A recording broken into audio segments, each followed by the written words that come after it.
in his first 100 days. I immediately rejoined the Paris Agreement. 200 million shots. 150 million relief checks. Pushes to reopen schools. Reversing a ban on transgender people serving in the military. Put an end to the Muslim ban. Bolstering the DACA program. The list goes on and on and on. And on and on. To be clear, these are just some of the first steps that President Biden is going to be taking. Help has arrived, America.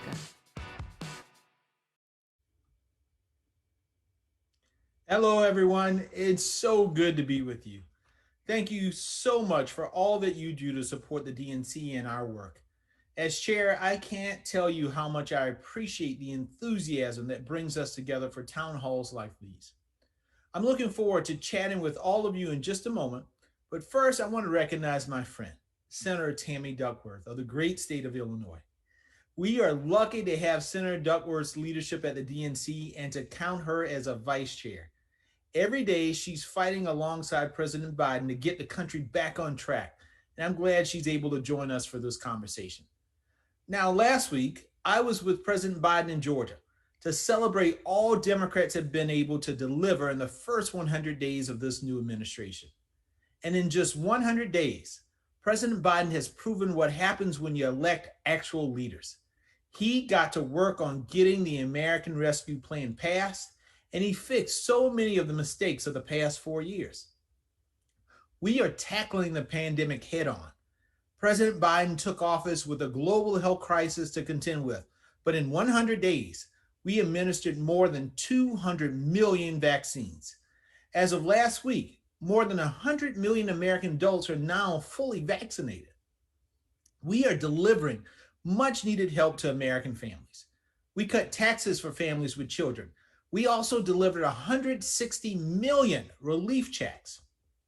And we strengthened the Affordable Care Act by slashing premiums. We are making investments to rescue and rebuild our economy. The Biden-Harris administration has created more new jobs in the first 100 days than any administration in history. 1 million new jobs. We also extended the small business loan program and provided relief to 4 million small businesses that are struggling during this pandemic. This is a government that delivers for the people it represents. But don't forget, my friends, President Biden didn't just promise to get us back on track. He promised to build back better. The American Jobs Plan will not only help us rebuild our crumbling infrastructure, it will reimagine the American economy. The United States will be more competitive on the world stage and continue to set the standard for global innovation. And we're not going to leave anyone behind. Communities of color and rural communities will gain access to broadband and clean water, because we can't claim to lead the world if we don't take care of our own people. Our investments will allow us to take on the climate crisis and move to a clean energy economy. We're going to continue to help families address the cost of healthcare and childcare. We're also going to take on issues that matter to families, like paid leave and education. This all happened because of each and every one of you. It happened because you were tired of the talk and demanded action. It happened because you were tired of the games and you demanded leadership. It happened because you were tired of elected officials working against you, and you demanded that public servants do their jobs. And because of you, people around the country have hope again. They see the light at the end of the tunnel, and that light is filled with opportunity. It's filled with a nation that is healthier, that's safer, that's more prosperous, more fair, and more competitive. The president summed it up with 3 words: America is back. America is back because of the past 100 days of rescue, repair, and renewal. It's back because of you. And together we're working to make it better than ever. So folks, I am counting on you. I need you to tell your friends, your family, neighbors, coworkers. I need you to tell everyone who will listen about everything you hear today. Tell every person you see on a screen or in person that President Biden delivered. Tell them that Democrats in Congress, like Senator Duckworth, delivered. Tell them that the president delivered COVID relief and set a proper plan for vaccinating everyone, that he is actively working to make our schools safe, that he's doing his job as a leader. Our job is to make sure everyone knows about it. So with that, my friends, I'm glad to welcome our very special guest, my friend, the Vice Chair of the DNC, Senator Tammy Duckworth. Thank you, Mr. Chairman. Hi, everyone. Hello from the Midwest. I want to thank each of you for the work that you're doing to support Democrats up and down the ballot. The last 100 days have made us appreciate how important good leadership is in the Oval Office. As the chairman was saying, in President Biden's first 100 days, 160 million Americans have received COVID relief stimulus checks, and over half of the adults in the United States have received at least one COVID-19 vaccine dose. Thanks to President Biden's responsible, honest, and empathetic leadership, we have begun to see the light at the end of this pandemic tunnel. But this administration's successes do not mean that the work is over. We need grassroots supporters like you to show your communities what these victories mean to them and their families. We need your help to make sure voters know exactly who delivered for them when it mattered the most. You are our party's most effective voices. While the RNC may rely on a few big checks to fund their campaigns, our party is powered by grassroots supports, folks like you giving monthly contributions and chipping in whatever you can afford. Now, you don't need me to tell you how important the work that we're doing is. But if we want the Biden administration to continue this success, we have to stay focused. We have to do the work, and we can't let up. The stakes of our elections in 2021, 2022, and beyond are as high as ever. In the name of election integrity, Republican legislatures have disenfranchised voters across the country. Since Republicans know they can't win on the issues, they limit access to the ballot box. So we have to win. We have to win to protect a fundamental right to vote. We have to win so the administration can pass proposals like the American Families Plan to invest in our children and our future. We have to win to keep our country on the right track. We're all here today because we'll need to work like heck to do it. We can't take anything anywhere for granted. We've got to talk to our neighbors and make sure they know exactly who delivered to them when it mattered the most. You're here today because each and every one of you are already doing your part. So from the bottom of my heart, thank you and keep it up. I'm really looking forward to hearing what is on your mind and answering your questions. Thanks for letting me be here. Thanks for joining us tonight. This is going to be a great discussion. Back to you, Chairman.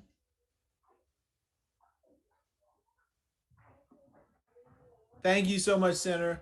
Again, we are definitely looking forward to all of the questions that you all may have. Let's go ahead and start. Let's see. First question that we have in is Robert in Las Vegas, Nevada. Robert says, I saw the news about the DNC's investments in the midterm elections. Can you talk a little bit about what those investments will be and what you think the impact of investing early will be?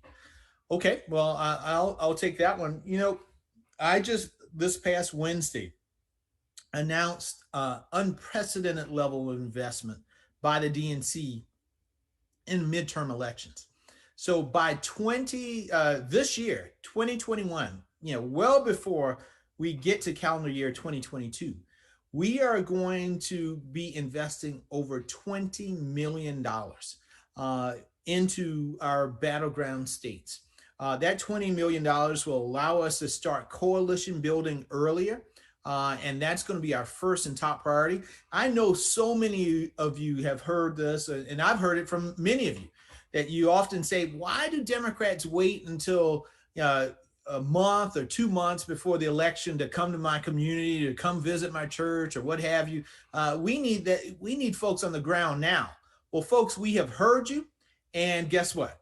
We are going to put folks on the ground now. This summer, we're going to have boots on the ground, and they're going to begin building the relationships that are needed and necessary in communities across this country. That's so important for us. In addition to that, we're going to put communications and voter protection staff on the ground right now to begin their efforts to building those relationships, putting out our message to local media, and protecting voters as we push back against these suppressive laws that we see that Republicans are passing in some of these states. So I'm overjoyed at this idea that, in 2021, we're going to put $20 million on the ground in many of our states. Folks, we are committed. We are committed to a 57 states and territories strategy. And this is the first down payment on that strategy. So the next question, Senator, I have is one for you. It's Taylor in Houston, Texas. Taylor says, as a fan of Senator Duckworth, I was excited to see she is now a vice chair of the DNC.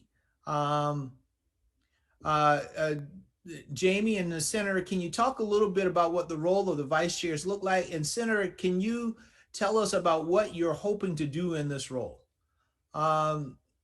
So Senator, do you want to start first or? Yeah, I'm ready. I'm excited. Thank you, Chairman. Well, I was so honored when President Biden and Chairman Harrison asked me to serve in this role. We have a fantastic team of vice chairs serving alongside Chairman Harrison and me, Mayor Keisha Lance Bottom of Atlanta, Governor Gretchen Whitmer of Michigan, Congressman Philemon Villa of Texas, and it is a true team effort. And if you're counting, that's one senator, one congressman, one governor, and one mayor. So this is really reflective of what we're trying to do. We're going to go after the grassroots. We're going to go in everywhere. And so it's not going to, this team is not a team of just senators or just members of Congress or just Washington people. This is folks at all levels of government. And that's really the critical part. When I look at the role, one thing that I told both the chairman and President Biden was that we need to invest in our state parties at the grassroots level. This is following exactly in his answer to the previous question. As a former state party chair, Jamie knows this, right? He's the right guy to do this. I'm talking about investing in their election, but we need to invest in our state parties. That is where the real impact of your support can be felt in elections, from school board to governors. The Republicans did this. The Koch brothers actually were behind this effort over 10 years ago, where they started flipping state parties. We know that we need to do that. And in fact, we also know that when we make those investments, we win. Look at what happened in Georgia. When we invested in grassroots and you go into the state party and you have a dynamo like Stacey Abrams organizing the state party with some resources, you can make change happen. And so when with Jamie making the decision to make these major investments, I am pushing as hard as I can to focus on those state parties, because we need to make sure the state parties are strong and get all of those voters to turn out. So many of these races are going to be in these battleground states where we're going to win by 1 or 2 percentage points. And the way we win is to really mobilize voter turnout. And the way we do that is that grassroots movement. So as happened in Atlanta and Georgia, for example, we had the largest turnout of Asian Americans in a very long time, 140,000 votes cast. That's the margin of victory. And you're going to see the same thing all across the country. And if we do that with every group, with everybody who is satisfied and happy that we finally have somebody in the White House that we can respect, who's actually delivering for the people, that the Democrats are the ones who are putting people back into jobs and helping people be able to pay their bills and putting vaccinations in people's arms, those are the folks that are going to turn out to vote. And we have to make sure that they do turn out to vote. So that's been my real focus, is that grassroots movement. Well, thank you, Senator. And listen, folks, I am so excited for our vice chairs. We have such an amazing group. We also have other officers. One other vice chair we have is Ken Martin from Minnesota, state party chair. He's the president of the ESDC. We have Chris Corge, our finance director, Jason Ray, who is our secretary, and Virginia McGregor, who is our treasurer. We have a great group of officers who are working hard each and every day on behalf of this party to do all that is important and necessary to make sure that we can compete. We got another question in. It is Andy in Portland, Oregon. Andy says, I just got my vaccine and am so excited for things to start getting back to normal. How can I talk to my friends about why getting vaccinated is important and how the American Rescue Plan made it happen? Senator, do you want to chat a little bit about that? I do want to chat a little bit about that. And the key thing is to first off, listen to your friend. That's one of the things that I'm hearing from folks who are hesitant. They feel like they're not being listened to. And so listen to your friend, listen to what his or her concerns are. that the concern might be, well, the vaccine is on an emergency use authorization. It's not gone through the full authorization. Well, if that's the case, and you can talk about the fact that we have more data on this vaccine than we have of any other vaccine in history, simply because of so many people having received it, and there have been no real adverse reactions to it tied to the vaccines, especially if you're getting the Moderna or the Pfizer vaccine, that they are very safe. In fact, they're so safe that they've opened it up to children 16 and older, and they're going to open it up more. So listen to your friend and what and they say, well, that's great, but I really, I'm healthy. I'm of a younger age group. I'm probably, even if I get it, I'm not going to have a real problem with it. If they say that, listen to them and say, well, yes, I can see that you would say that, but you see, there are a lot of other people who can't get the vaccine. Like my kids, I have a 3-year-old and a 6-year-old. You may hear them in the background. It's dinner time. So, and they can't get the vaccine. And you, even though you're healthy, maybe you don't even show symptoms from the coronavirus. If you have it, you could be a carrier, and you could be making your loved one sick. You could be making somebody in your family sick. So that's worth getting the vaccine. You can talk to them about achieving herd immunity for the nation, so that the entire nation can get back to all the things that we want to do, like go to Disney World and travel and get our kids fully back in schools. Those are all things that can be achieved once we reach herd immunity, but we're not going to get there until 70 to 80% of the population is vaccinated. So my advice to you is, first, listen. That is something that I've heard time and again from a lot of the people who are vaccine hesitant, that they feel like they've not been listened to and that they have some real concerns, and then address their concerns. Don't just go at them, and blast away at them with all the facts and figures. Listen to them first and then respond to their concerns. And folks, I would add this as well. And I Senator's spot on. Last summer, I lost an aunt to COVID. And so many of us have lost family members or friends, or we've had family members and friends to get sick and ill. And, part of the thing is you can recover from COVID, but there's some people who are still dealing with the lingering impact of COVID, the long-term impacts of COVID. From neurology, brain issues, neurological issues, even some people haven't fully regained taste and still have those type of issues as well. It is so much, folks. Let me tell you, the shot, you don't feel the shot. And so if you're scared of shots, I don't like shots, right? But I also don't want to be on a ventilator. I also want to be around for my sons. I also want to be around to help take care of my mom and my in-laws and my grandma. And so if you don't do it for yourself, do it for the people that you love. Do it to protect them. One of the greatest moments that I've had recently is just a week or so ago, my in-laws came to visit. It's the first time my kids have seen their grandparents and my wife in a little over a year, and tears of joy flowed as a result of it. Because, my in-laws would come and visit 3 or 4 times a year, and first time in over a year that they had been here. So, those are magical moments, folks. And the only reason they could visit is because they are fully vaccinated. My wife and I are fully vaccinated, and our kids are limited in terms of their exposure.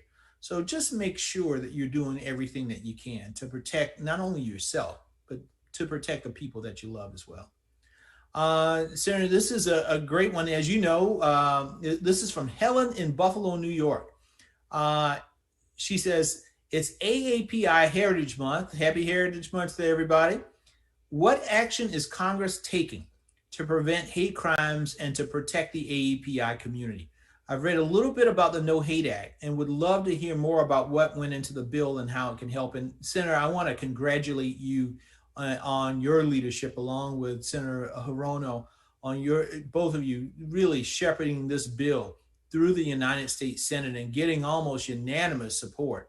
Tell the folks who are watching today a little bit about the bill and what you all are doing in order to prevent hate crimes in this country. Well, thank you for that question. And thank you. It was a big lift. And don't forget Congresswoman Grace Ming, Yes. who did the heavy lifting in the House. This was a team effort.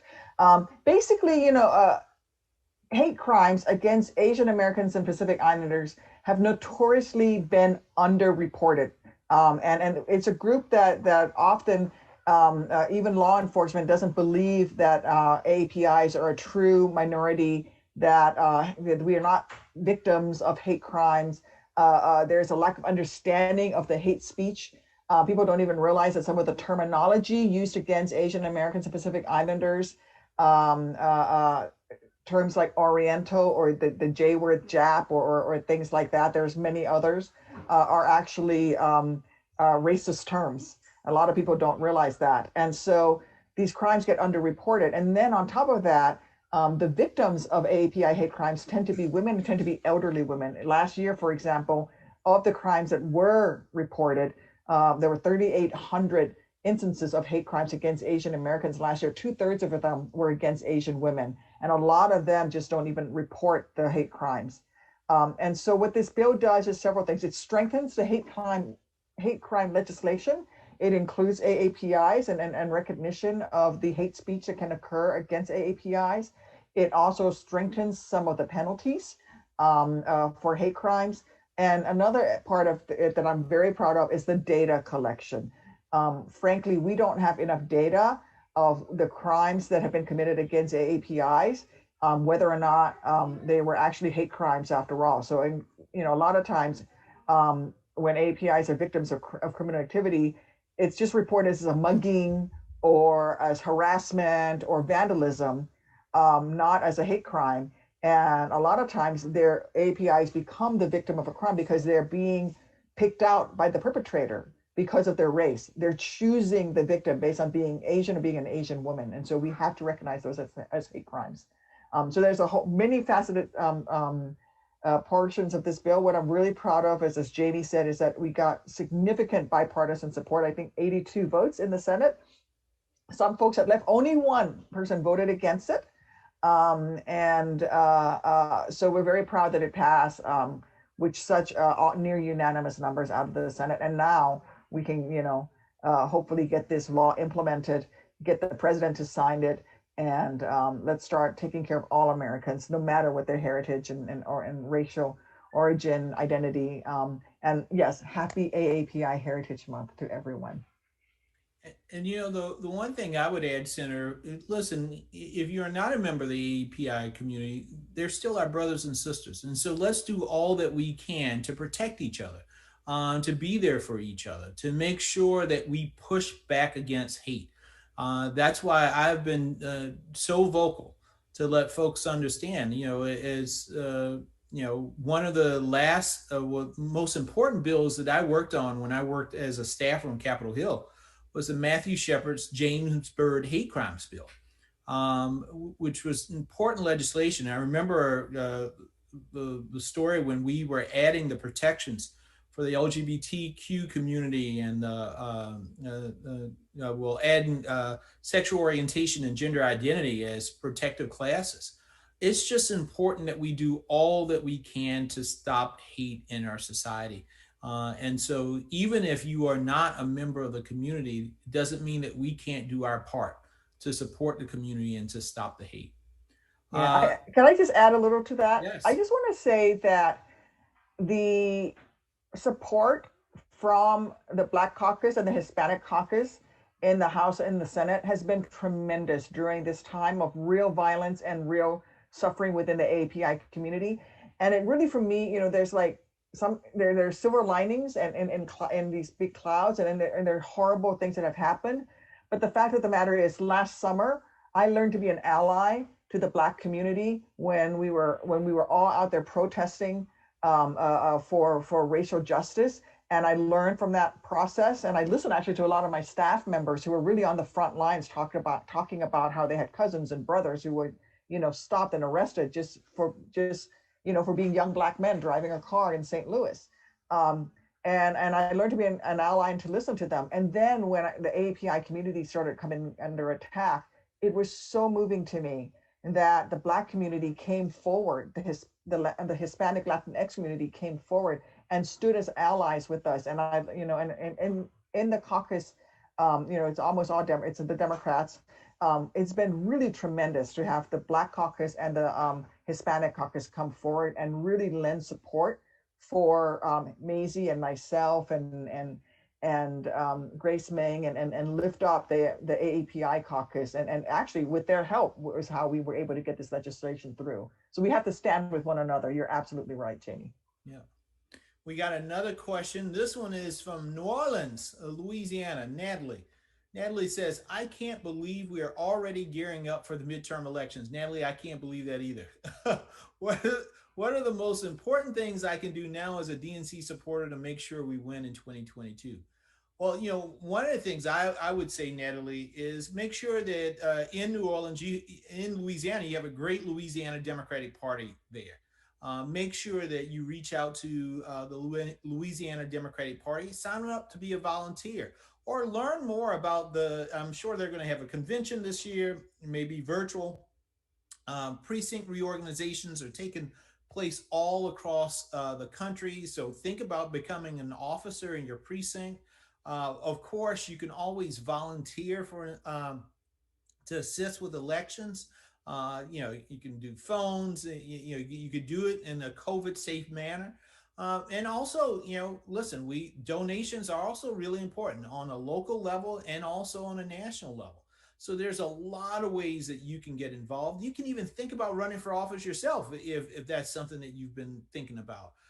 You know, running for office isn't always easy, but it's so important that we get good people who will stand up and say, you know, put me in the arena because I want to serve the people in my community. And those are all very, very important ways that you can get involved. Senator, you got any thoughts on how people can be supportive going into 2022?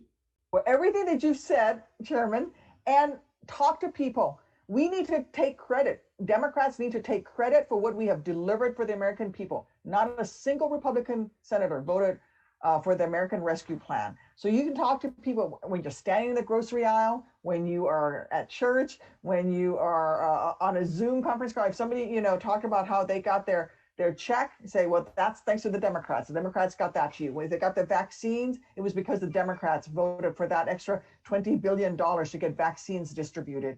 It was all Democrats who delivered for the American people. It was President Biden's administration that created 1 million new jobs in the first 100 days. It was Democrats who helped working families who were struggling, who turned this economy that was in a free fall around, and not a single Republican senator voted for it. It was Democrats who sent tens of billions of dollars to our schools, so that our schools could clean and support our teachers and get our kids back to in-person education again. If you see somebody and they talk about how grateful they are that their kids are back in school, tell them you better thank a Democrat for that, because it was the Democrats who sent that money to the states. And we didn't send it to just the blue states, we sent it to the entire nation so that kids across this country could go back into in-person education. Talk to your friends, talk to your neighbors, tell them the reason that the government is working for people again, the reason the safety nets are coming back is because Democrats are delivering on the promises that we've made.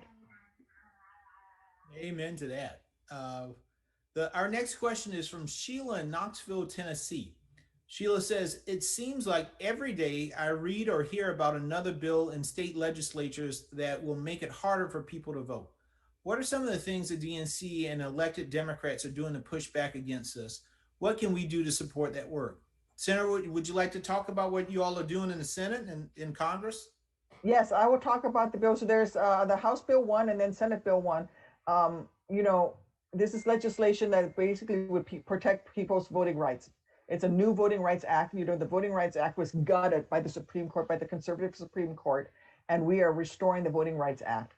The discussion here in the Senate is that, can we get enough Republicans to vote for it to pass it?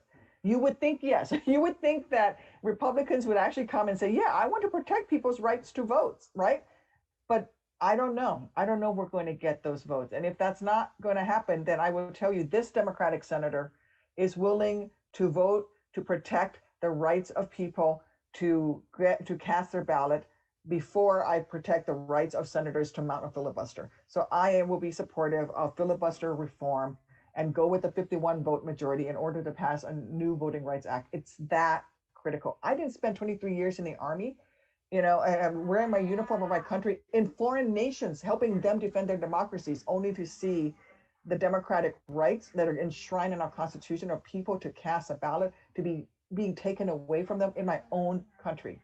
We need to pass the Voting Rights Act. We need to pass it in the Senate and in the House and do whatever we need to get it out the door. Hopefully we can do it with Republicans, but if not, we're going to get it out anyway. Well, Senator, thank you for your passion on that. And it's so important. And I think the Senator is spot on. We send our sons and daughters overseas, risking their lives for freedom and the right to vote for other nations. And we got Republicans in this country that are doing everything that they can in order to keep people from voting here. And it's just not right. It's not American. And we have to stop that. So the DNC is working with our Democratic friends in the House and the Senate to push back on this. We are fighting in state houses. We are fighting in courthouses. We're fighting in the houses of Congress to make sure that everybody gets to have their opportunity to express themselves through their right to vote. And it's so important that we do that. This is a personal thing for me. My family comes from South Carolina. And one of the things I used to do with my grandfather before he passed away was to vote. That was our little tradition together. I remember the last time that, we were together and we went to vote was, just a few weeks before he passed away. And we sat out on the porch and we were just talking, and then he really got serious. And he said to me, Jamie, in this state, I was not always considered a whole man. And in this state, I couldn't always vote like we did today. And I said, yes, sir, I know that. He said, let me tell you something. You never let anybody tell you you don't matter. You never let anybody tell you you don't count. He said, you promised me that. And I made that promise to him. Folks, what the Republicans are trying to do with these bills is tell folks that they don't matter. They're trying to tell people that they don't count. What they are trying to do is to go back to an old way of how things used to be done in this country, where only a select few of folks could vote. And we're not going to allow that to happen. I'm not going to allow my sons to grow up in a place or into an environment the way that my grandparents grew up in. I'm not going to do that. We should all not allow that to happen. So we got to do everything in our power. And that means changing rules or doing whatever we need to do to ensure that the foundational right we have as American citizens, the most sacred right we have as American citizens, our right to vote, is protected. I'm comfortable enough with 100% voter participation here in this country because I know that we can win the battle of ideas. The Republicans, however, aren't comfortable with that, and they know that the only way that they can win is by cheating. And it is cheating when you suppress people from voting. And so, there's a stark contrast between the parties right now. And I want you all to know that this DNC is going to do everything that we can to make sure that we push back against these attempts and that everyone gets the opportunity to have their right counted. Yeah, well, Chairman, I remember in 2004, at the end of 2004, I was wounded in Iraq. And I didn't believe in the war in Iraq, but I went anyway as a soldier. I was proud of my service. I still am. And I would do it again because I believe that, in the voice of the people, and the people voted for a House of Representative that voted and said the war was where we wanted to send out troops. And I remember laying in my hospital bed in the early part of 2005 at Walter Reed. I'd lost my legs. I was still recovering. And the Bush administration officials came in and they brought in pictures of Iraqis who had just voted, holding up the green thumbs, and showing that they had voted. And I wept tears of joy in my hospital bed for the Iraqis because I'd been able to help them do that. And I never thought then that 15 years later, I would have to be having a conversation about a Republican Party that is taking away people's right to vote in our own country. We can't let this happen. We've got to fight this, and we got to do it at the grassroots level. And that's why everybody on this call, thank you for participating. Thank you for donating. Thank you for helping. It's that existential a threat to our nation and this democracy. Thank you, Senator. Thank you for your sacrifice. Thank you for all that you've done for all of us and to protecting our rights. And folks, the senator said it right. We need all of you. This just can't be the two of us. It has to be all of us working together to push back, to let them know that this is not going to stand. We are not going to allow this. So there's a lot of work for us to do between now and passage, but the goal is let's get a bill on President Biden's desk so that he can sign it to make sure that we protect our right to vote in this nation. Well, and I think we got one more question, Senator, and this one's from Nick in Des Moines, Iowa. What has been challenging for you so far this year, and what is a source of joy or hope for you? Well, let's see. On January 6th, the place where I work came under attack by so-called patriots, insurrectionists who showed up with flex cuffs and threatening to find and kill the Vice President of the United States. And Senator, and they popped tear gas in the holiest of halls of our democracy. So that started my year. And then I followed that up with an impeachment of a president. But you know what? The joy came when Joe Biden was finally sworn into office.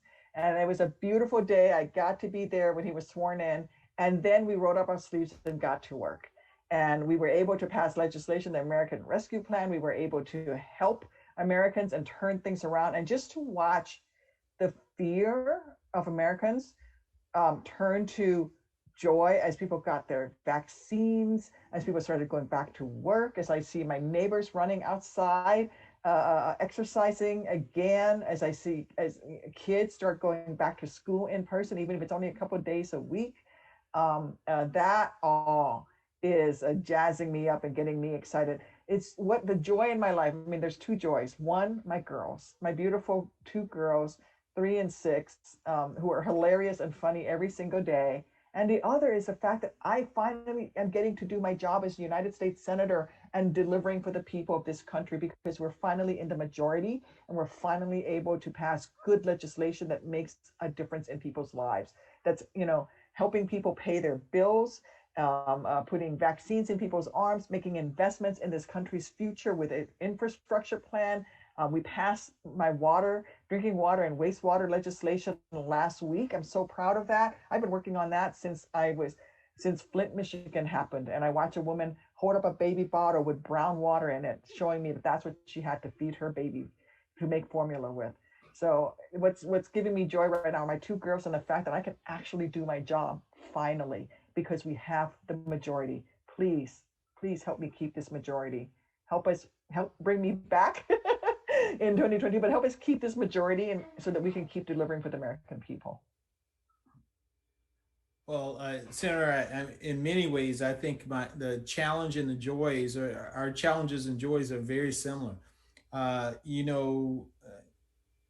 The last 4 years have been tough. They've been really, really hard for so many of us. When you go to bed and you're nervous, you're anxious, and you wake up and you're anxious, and to do that nonstop for 4 years, it really weighs on you. And I think for so many of us, the previous occupant of the White House provided that type of anxiety.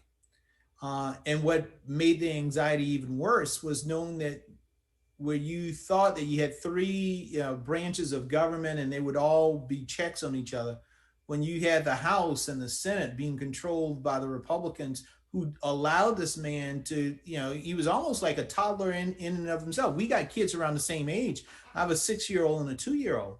And we know that our kids have tantrums from time to time, because they can't control the emotion. Well, think about, and it's incumbent upon us as parents to put them on the right path. Well, the problem that Donald Trump had is that, he didn't have a Congress at that time they allowed him to do all the crazy things that he wanted to do. And as a result, the nation was harmed and suffered as a result of it. And so that was the source of a lot of anxiety and frustration for me, because again, as a parent, your heightened sense is you want to make sure that things are good for your kids. Well, I was worried about the world that my kids were growing up in under Donald Trump as president. I really was. And it was a source of a lot of frustration and anxiety in my household. Um, and that only got worse on January 6th.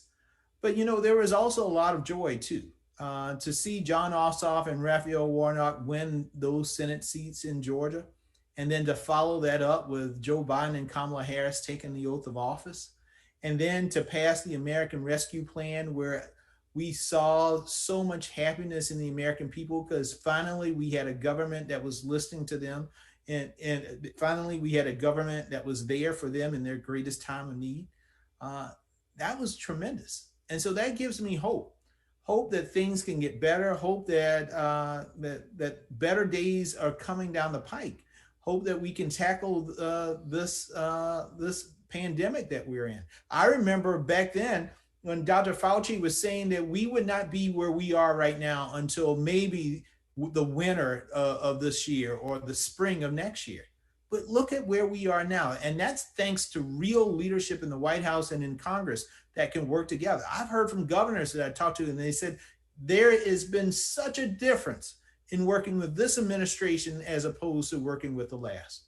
And so that gives me hope that things are going to get better. But, bottom line, you all give me hope because of the fight that you put up to change the direction of this nation, not only in November, but again in January.